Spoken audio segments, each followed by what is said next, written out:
up, Car Squad fam, and welcome back to the channel. If you're new here, welcome. My name is Derek and I do car reviews. Today we'll be checking out this 2017 Chevrolet Camaro RS 2LT. Now, starting MSRP on these was between 30 and 35 grand depending on how you had the vehicle optioned. This one does have the standard manual transmission and it does have the V6 motor. So this would have been about 32 grand. Today I'll give you a tour around the exterior and interior of the vehicle, then I'll put you in the driver's seat for a point of view drive, and then finally I'll wrap it up by giving my thoughts on the vehicle. And one other thing, I am located up here in the Northern California Bay Area, so if you've got a vehicle up this way that I can review, please shoot me an email at the address listed here. Thanks. So starting off up front here under the hood, you'll see the 3.6 liter V6 motor that powers this vehicle. Now standard, they come with a 2-liter turbo 4-cylinder, which puts out 275 horsepower and 295 pound-feet of torque. Going with this 3.6 liter V6, you get 335 horsepower and 284 pound-feet of torque. 0 to 60 is 4.8 seconds, and fuel economy is rated at 16 in the city and 28 on the highway. Alright, so moving to the trunk of the vehicle, you'll see that the opening here to access the trunk is quite small. There's a decent amount of space back here, but there's just not a whole lot of space to get into it.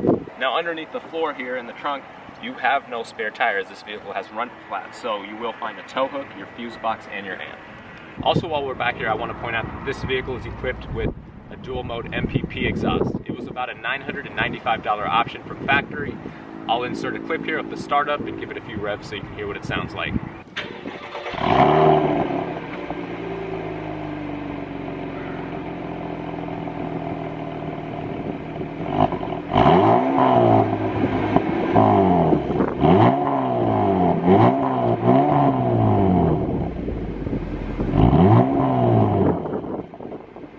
Alright, so as we move into the driver's seat, let's start off with the door here.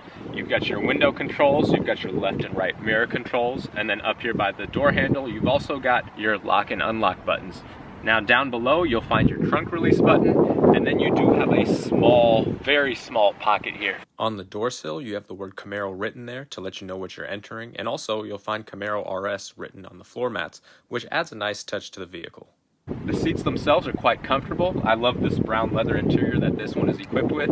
I am 6'1" and I have good headroom and good legroom here. You have all your electronic automatic adjustments down here to adjust the seat forward, back, up, down, and adjust that seat back, forward, and back. The owner of this vehicle is about 6'5", and he as well fits comfortably. Alright, so on the steering wheel itself here, on the right side, you'll find your voice command and your controls for your phone. You'll also find the buttons to control the center screen in the gauge cluster. On the left side, you'll find your cruise control buttons. You also have some audio controls down here to adjust the volume up and down on the right side, and then toggle through your favorite tracks or radio stations on the left side. Just below the gauge cluster on the left side, you will find your dial to adjust the brightness of the gauge cluster. Now on the gauge cluster, you've got your fuel and temperature right in the middle at the top. On the left side, you'll find your tachometer. On the right side, you'll find your speedometer. However, in the center, you also have a digital speed readout. Now in that center screen, you can toggle through to see a variety of info such as oil life, fuel economy, average speed, navigation, some of the general items that you'll find on any vehicle. As we move more into the center of the vehicle here, first off, I'm going to start with the storage space. So this opens up looking like it's going to be pretty big, and then it's kind of disappointing. It's a very, very small storage compartment here. You do have 2 USB outlets in here, however, to charge devices. Just in front of that, you have 2 small cup holders. You have a power outlet in front of that, and then an electronic parking brake. You'll also find your button to toggle through different driving modes. So the options are Tour, Sport, and Snow or Ice. Just in front of that, you will find your traction control button, and then of course the 6-speed manual transmission that this vehicle has. Your shifter is right there. Now you'll find 2 air vents here. The cool thing with these are actually dials as well. So I can turn this one on my driver's side, left and right, and that'll adjust the temperature up and down, and the passenger can do the same. Of course, you can also sync the temperature, so it's just one temperature for the whole vehicle. Now in between those vents and just below that infotainment screen, you'll find a bunch of physical buttons here to manage your climate control. You also have heated and ventilated seats in this vehicle. The infotainment screen itself is pretty simple and easy to use. It is touchscreen. You can adjust things like the settings, you can see the weather, set up texting, set up your phone, and you can project your phone screen onto this screen. And of course you have your audio here as well. You also do have some physical buttons here. So you've got your home screen on the left, you've got your back button on the right, and then you have this forward and back buttons which can toggle through different radio stations. And then as far as turning your audio on and off, you can just press the center button, and then this is a dial that turns the volume up and down. So I do really like how simple all of this is to use. Nothing overly complex like we see so often on modern vehicles. Now I do have to say I'm quite impressed with how everything feels in here. The steering wheel feels nice and solid. Your wiper and blinker stocks feel good. And all these buttons feel good to the touch and well put together. Up above you'll find your dome lights, as well as the option to connect to 3 garage door openings. And of course you do have your sun visors. They do fold down, out, and they do slide, which is quite nice. Alright, so getting into the rear of the vehicle. Now, you'll just pull up on this tab here, that seat back folds forward, and then you can crawl on back.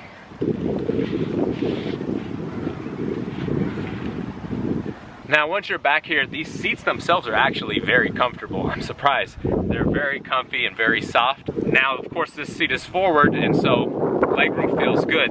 However, as I look to the left of me, where my driving position is set up, there's no way I would fit back there. With this seat back here, and again, this seat slid quite a good ways forward, I'm decent. I can survive for a short amount of time, but again, it would have to be someone small sitting up front or someone very small sitting back here. If I lean all the way back, my head is touching the roof. However, it's not as bad as other coupes that I've been in. Back here, you'll also find a small storage compartment between these 2 rear seats. And if you wanted to, you can pull this tab back here, pull these rear seats down, and have more storage from the trunk. Well, that wraps up the walk around tour of this vehicle. Now I'll put you in the driver's seat to see what it's like driving it.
Use the left 3 lanes to turn onto Natomas Boulevard.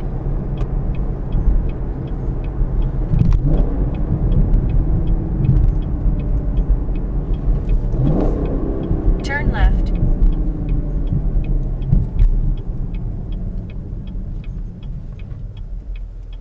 So my thoughts on the 2017 Chevrolet Camaro 2LT RS.